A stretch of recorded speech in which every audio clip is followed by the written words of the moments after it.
What's up guys, my name is Ken Okada and I'm going to show you how to resolve about 90% of all elbow pain problems. Now elbow pain comes in a lot of different names, tennis elbow, golfer's elbow, and there's a lot of causes for it, but the solution to the pain is mostly constant for all of those problems. Now before we start, this is a quick disclaimer that while this might solve the pain in your elbow, it's not really going to get rid of the actual cause. The cause, you kind of have to figure out what it is, and you have to sort of resolve that problem in and of itself. But I'll go over that in a little bit. Now, pain in the elbow is caused by adhesions, or what some people call trigger points or knots.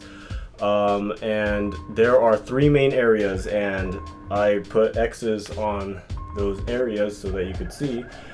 The outside of the forearm, the inside of the forearm right here, and the back of the triceps.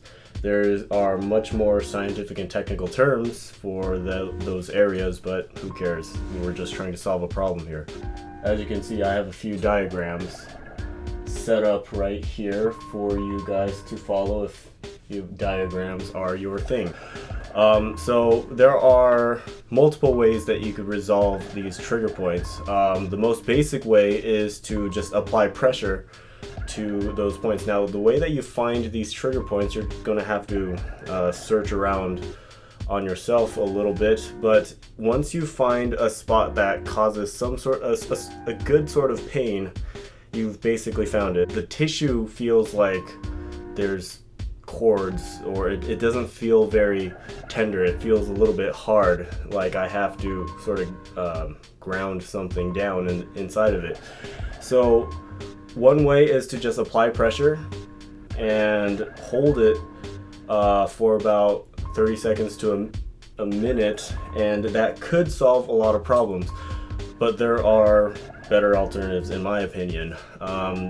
There's a thing called active release and muscular flossing, that's what I like to call it. So basically what you do, specifically for the forearm area, what you're going to do is you're going to take your fingertips and find those trigger points right here and down here, and what you're going to do is you're going to start twisting your forearm underneath it and just keep moving the skin over the muscles, and that'll help to get rid of all the adhesions underneath. So just allow yourself to do this for a while. If you want to take a much more active release style technique, what you could do is apply pressure, and while you contract those muscles, add some traction, add some friction this way, and you break up the adhesions in that fashion.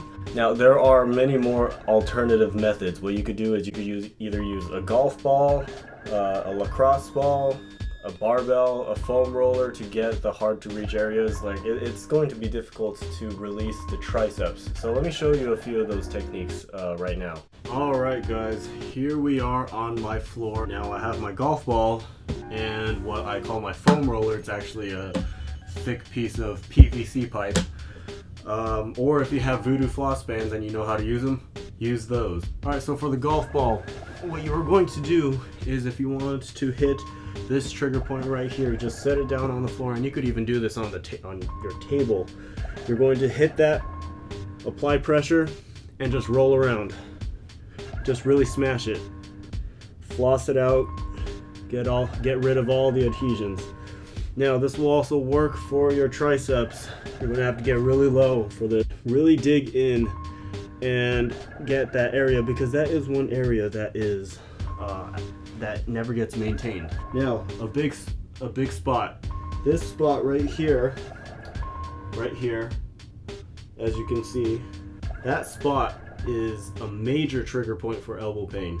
So if you have a lacrosse ball or a golf ball, or even a barbell, and I'll show you how to use a barbell in a little bit, really hit that trigger point.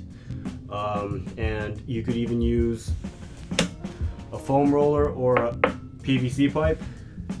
Just really get into it right here, internally rotate, smash the hell out of it. All right, these ones are a little bit more awkward to get to. Just twist your arm a little bit like this and that's it. Now let's go over to the gym real quick and I'll show you how to use a barbell to resolve some of these trigger points. Alright, so like I mentioned earlier, a barbell works fantastically for a couple of the trigger points. Namely, this one right here and the two on the triceps. So what you're going to do is you're going to set up a barbell about chest height and you're just going to come in and really smash those trigger points. Just lean into it and just roll around the barbell. The best trigger points that this works for are the two on the triceps. Just really lean into it, smash them. And you could also add some movement to include some active release. Really floss those muscles. What you could also do is you could really try to work those muscles apart and really get in between, because that is a spot that never gets any maintenance. It's really hard to access. And don't forget this part. Just internally rotate slightly and just come in.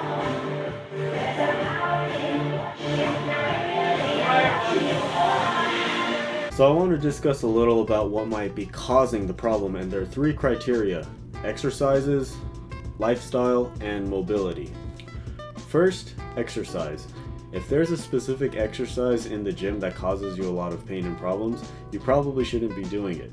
Now, unless you compete in a specific exercise, such as in powerlifting or Olympic weightlifting, if an exercise causes you a lot of problems, then there's no real reason to be doing it. There are a lot of alternatives to those exercises that you could perform that a lot of people have absolutely no problem with. And it's just a matter of smart programming and learning to train around your own personal barriers. So there's a bit of a relationship between the pain and the exercise. The exercise might not actually be the problem. You might have problems with structure, technique, or just having trigger point issues. If you resolve those issues and you could do that exercise with no problem, then you solve the problem. Number two is lifestyle. If you're into hard manual labor, then chances are you're going to have pretty jacked forearms, but this side is probably going to be a little bit overdeveloped. Now, to aid this, you could exercise the wrist extensors, just do reversed wrist curls or something like that, or you could take a rubber band, a small one, put it around your fingers, and exercise the finger extensors. That actually resolves a lot of problems. Number three is mobility. Wolf's Law. If you don't use it, you'll probably lose it. Now, this is a small portion of the population. If you don't move your elbow through a full range of motion often, you're probably going to run into a lot of problems. And it's not just a matter of flexion extension. You have to exercise the rotation aspect of your elbow also. So those are just a few of the common problems, and there are plenty more, but those are the ones that people run into the most often. Alright guys, so that's it. Go ahead and leave me any questions or comments below, and if you enjoyed this content, please support and go ahead and like this video and subscribe, and so until next time, stay swole.